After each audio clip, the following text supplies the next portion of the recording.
Run, river, run, run through the hills. Run, river, run to the sea. Run, river, run to your place beneath the sun. Run, river, run over me. Run through the land, you run through my soul. Bring me wisdom and peace. Hey, welcome to Be My Guest. This is Jan Lewis. Today we have from Rowley, Massachusetts, we have Connie Johnson Hambley, and she is the author of two books. One is The Charity, and the following up is The Troubles. Welcome, Connie. Well, thank you. Thank you for having me. And I met Connie at I've talked about it many times, that huge Danversport expo, the New England Authors Expo. And I was actually introduced to you when another author dragged me over there. She said, "Oh, you got to meet this girl. You got to meet her." And I can see why. We're going to show you first. These are thick and they're juicy. The first one is called The Charity, One Girl's Journey into the Heart of Terrorism. Let's see if we can focus in on that. And you chose that cover? Was that the one? Did you chose that yourself? Mm-hmm. I did. I worked with a cover designer, and just trying to find the right cover for that book is always a challenge. And the second one, The Troubles, and this is a story of terrorism and identity found. And that is the second one. Is there a third coming? There is a third currently in gestation. Yes, it is. When will it be out of gestation? Oh, it's a long period. Probably a year at the minimum. These are thick. It is. They're a good read, Yeah. and they're thick. Once you get into it, it's really good. It's really good. How long have you been writing, Connie? For all of my professional life, 25 years, writing has always been a part of it. I'm a lawyer by training, so law school was where I learned to write. And for a lot of your viewers out there, as a lawyer, what we do is we inhale information and we exhale factual briefs. But for a fiction writer, you get to inhale information and then exhale whatever you want. So that was a lot of fun for me. And then I was also a journalist with Bloomberg Business Week, and have done also other feature writers for Nature, Biotechnology, and Massachusetts High Tech. And that was all very factual writing. Right. So this is thriller type and suspense. Exactly. So this is where I got to have fun, and then once I realized that I could exhale whatever I wanted to and put that and create this world, I'm not going back to the real world anytime soon. No, this is fun. I mean, it's. Oh, thank you. I saw that the word terrorism on there. I was like, what is that? Pardon the pun, does that strike home? Well, I know. And actually, these books are set prior to 9/11. So the time period where the bulk of the action takes place is prior to that. And that was intentional because my readers are reading it with a post-9/11 and post-marathon bombing, unfortunately, point of view. So the characters in the book have a slightly more innocent take on that. The reader then has a heightened sense of, oh my gosh, throughout all of this. And when we talk about terrorism, people immediately think of the horrific images that we've had here with the marathon bombing, etc. And if an act of bombing of terrorism is a pebble thrown into the center of the pond, my stories take place in those outer ripples because this is really about the business of terrorism, where the money comes from, what the support network looks like, who are the people intentionally involved in terrorism, and then who are the people caught up unintentionally in the business of terrorism. This is the part we don't generally, most readers don't think about. That's why it was a surprise. It really was. This is a whole different take on it. Well, what I want is to have people come away really thinking about what they've read, and I really appreciate the way you described the book as a good thick book. It's a good meaty read, It is, yeah. And that's what I want. I want people to have fun. I want people to become engrossed and be completely invested in what's happening with these characters. The cover's a long known. And then it's right, exactly. And actually, the cover, the first cover with the barn fire, a lot of people ask, where do these stories, come from? And as a young girl, I grew up on a dairy farm in New York State, and an arsonist burned down our family farm. He intentionally targeted our family and threw a match in the hayloft and did burned they the barn get this down. guy? They did, and I'll go through the story, but yes, they did find him. They did arrest him. He did sign a confession, and he was let go at trial because he was not read his Miranda rights. So because of the technicality, there was an error in his arrest. So they found the guy, but this is the great part. There was a young assistant district attorney in Poughkeepsie, New York, who tried very, very hard to correct this travesty he saw unfolding, because if you have an error in process, no matter how guilty the person is, if the process is flawed, unfortunately, that person must be let go. And this assistant district attorney took great offense to that and really tried to find a way to bring this guy to justice. And unfortunately, it didn't work out. But his name was G. Gordon Liddy of Watergate. Of Watergate fame. So that same G. Gordon Liddy that was the only person to serve time during the Watergate fiasco. You grew up in New York State. What town in New York State? In a little town called Pauling, New York. Is it anywhere near Elmira College? No. Or Ithaca? There's another No, college. actually, this is about 70 miles north of New York City, close to the Connecticut border. Okay, close to... All right, because I've lived down in New Canaan, Stanford. Oh, there you go. Westchester County. Right, so we're about an hour north. So now you grew up there, and so you're a lawyer still, correct? I am by training. Defense or I am by training, but not by career any longer. I've decided I do not want to do law. No more. No. Where'd you go to college? Manhattanville College, undergrad, and Vermont Law School for law school. Vermont. Yeah. Have you heard of Plymouth State, New Hampshire? Of course. Where I went, art. There you go. Very different from you. Very different. There you go. You had to have had excellent grades in high school. I did okay in high school, and I did okay in college, and I did okay in law school. But what I loved about getting to law school is that I was finally surrounded by, really bright people who connected on all cylinders. So that was a really refreshing community to be in.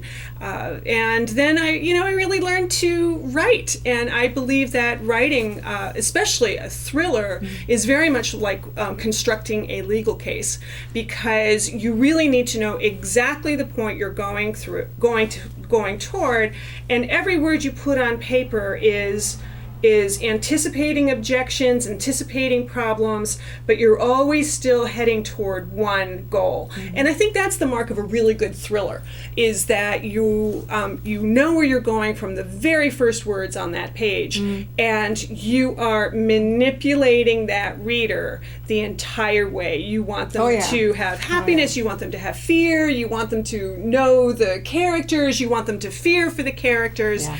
And, the legal training helped me anticipate and to read what is truly on the page in the way that my audience would read what's on the page. Not what I think is there, but what they think is there. On the charity, now that was the first one. That's right. Don't give it away, but what was the charity? What's kind of the storyline on that one? The charity tells the story of a young woman who uncovers the business and the money behind a terrorist cell. So the business and the money that I use is high-end horse racing, horse training, and the terrorist cell that I use is Boston IRA. The Boston Irish Republican Army. Oh my God! So if you even the back cover on that has pictures of Suffolk Downs, Boston Swan boats. It's set on the North Shore of Massachusetts. So the story unfolds, first in a bucolic Yeah. little town, and then it unfolds little by little. Very much like my experience with the barn fire when I was little. You start with one story, and then it evolves bigger and bigger as you unravel those threads. I love the way you make the teas. It's almost have a Gothic look. Well, it's the font is Celtic Garamond. No wonder. I like Celtic, yeah, so the Irish aspect and the Celtic origins come into that. Now the Troubles. Now the latest one. What briefly? Go ahead. What's that one all about? Well, The Troubles is a story of terrorism and identity found. So although the entire story in the charity concludes, the story has a resolution, but there are just a few lines in the charity where you realize that there's more to the character's story. The main character is Jessica Wyeth, a North Shore native. She was brought up with Margaret and Jim Wyeth as her parents, lived a wonderful life until she witnessed a murder, and things didn't go well for her from that point. But as you get to know Jessica's story a little bit, you get to know that actually Margaret and Jim Wyeth were not her real parents. That it was actually her aunt, her aging, sickly aunt, who died without ever revealing the fact that she was Jessica's mother. So the story in The Troubles answers the question, how could a mother live with her daughter for 10 years and never say the words, "I'm your mother"? What happened to that mother to bring her to that point? It certainly wasn't a lack of love. So what was that? And that is really the story of The Troubles, where you go back in time, and not only then are you learning about the origin of the Troubles, but you are also learning about Jessica's origins and how that then is built to create her present and future. We're talking with Connie Johnson Hambley, and she is an excellent author. She has written, the first book was The Charity, the second, The Troubles, and it gives us a different look about terrorism from the business end of it. Who's supporting this? Where have you been appearing for your presentations? Where do you usually go?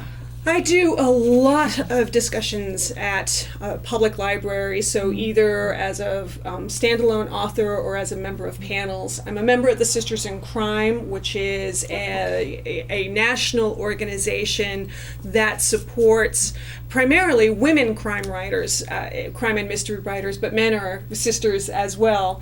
And I'm a member of their Speakers Bureau, so I travel throughout New England on different panels with that. And then I've also done some other cable TV shows like this and some radio appearances. That's good because the more you get yourself, I tell the authors that I've worked with, the more you get yourself out there. Some I have found are not willing to be patient. They think, well, I should be an instant success. This is a wonderful book. I said, it is a good book. You've got to have faith it's a good book. But you've got to have that, the drive, the gift. I call it like a gift of desperation in a way. I mean, it doesn't mean you're desperate. It just means it's a motivation. You take a chance. What have you got to lose? Well, Jan, I really appreciate you saying that, because so many authors think that when they have that book in their hands or they write the last words that their job is done.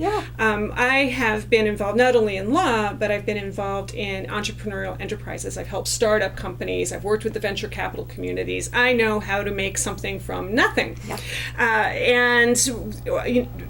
The phrase I've heard, and it's so true, is an authorpreneur. So I am an authorpreneur. I'm launching books as my business. So I know how to go out and talk to people and hopefully tell them enough about me and about the story that they'd be interested to, pick up my books and read it. Right, and when, you were up at Danversport at the Authors Expo, and, I know people who haven't been up there, if you're out of state, out of the country, whatever, but it's this humongous expo for authors, and it's I can't say enough. And they're all sitting at tables, lined up different aisles, and it, some of them just sit there.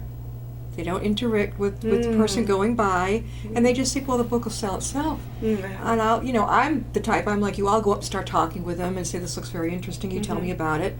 And then I can kind of decide who might be good, to get there, and who might need a little real nudge. they think that people are going to come to them. I had someone I was working with once, and she was out there, and she never went back. She didn't have enough. It was a children's book, but she didn't have enough eye-catching.